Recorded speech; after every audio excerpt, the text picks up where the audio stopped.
जय हिंद साथियों। अग्निपथ स्कीम को लेकर अब तक की सबसे बड़ी खबर निकलकर सामने आ रही है।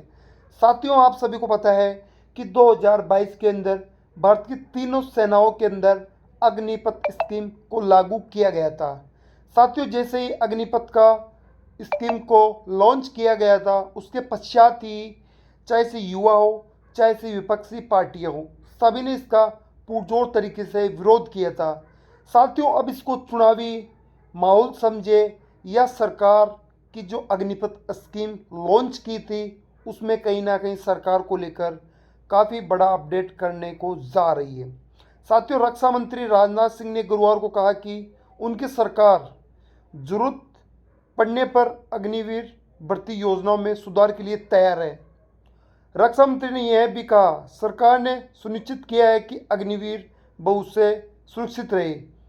एक कार्यक्रम में अग्निवीर योजना की आलोचना से जुड़े सवाल पर रक्षा मंत्री श्री राजनाथ सिंह ने कहा कि जवानों की उम्र 30 से 50 वर्ष होती है, लेकिन 18 से 20 वर्ष के जवानों के अग्निवीर रूप में शामिल होने से जोखिम लेने की भावना कुछ बढ़ेगी।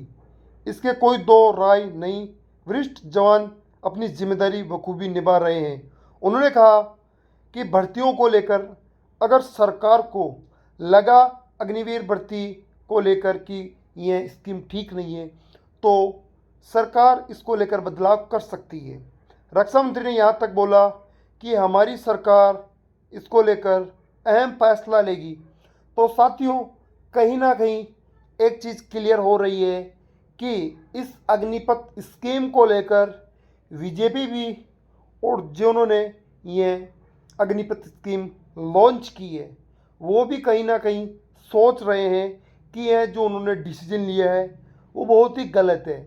तो जो भी मेरे देश के भावी फौजी या जो देश के नौजवान अभी भारतीय सेना में अग्निपथ के तौर पर कार्य कर रहे हैं, उन तक यह वीडियो ज़रूर शेयर करें। साथियों, मैं आपको चीज़ क्लियर कर देता हूँ, बीजेपी सरकार है, मोदी सरकार है, कहीं ना कहीं अग्निपथ स्कीम को बड़े बदलाव को लेकर तैयारियां शुरू कर रही है।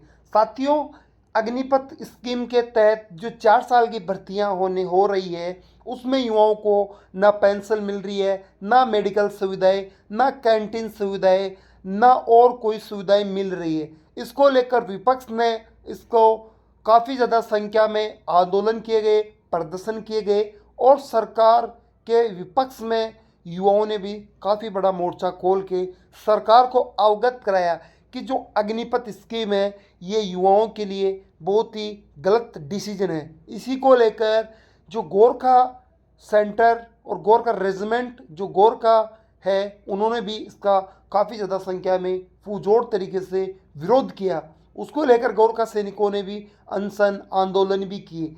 लेकिन साथियों, आप सभी को बता दूं कि ये जो अग्निपथ स्कीम है बहुत जल्द ही परमानेंट हो जाएगी। सभी साथियों को ऐसी ही भारतीय सेना पैरामिलिट्री सिविल सर्विसेज की इन्फॉर्मेशन के लिए आज ही आप अपना YouTube channel physical trainer RJ14 को लाइक, शेयर एंड सब्सक्राइब जरूर कर लें। इन फ्यूचर जब भी किसी प्रकार का बिग अपडेट आएगा तो आप सभी सामने पेश कर दिया जाएगा। जब तक आप सभी लोगों से लेते हैं विदा। जय हिंद, जय जवान, जय किसान, मेरे देश के सभी भाई फौजियों को और सभी फौजियों को।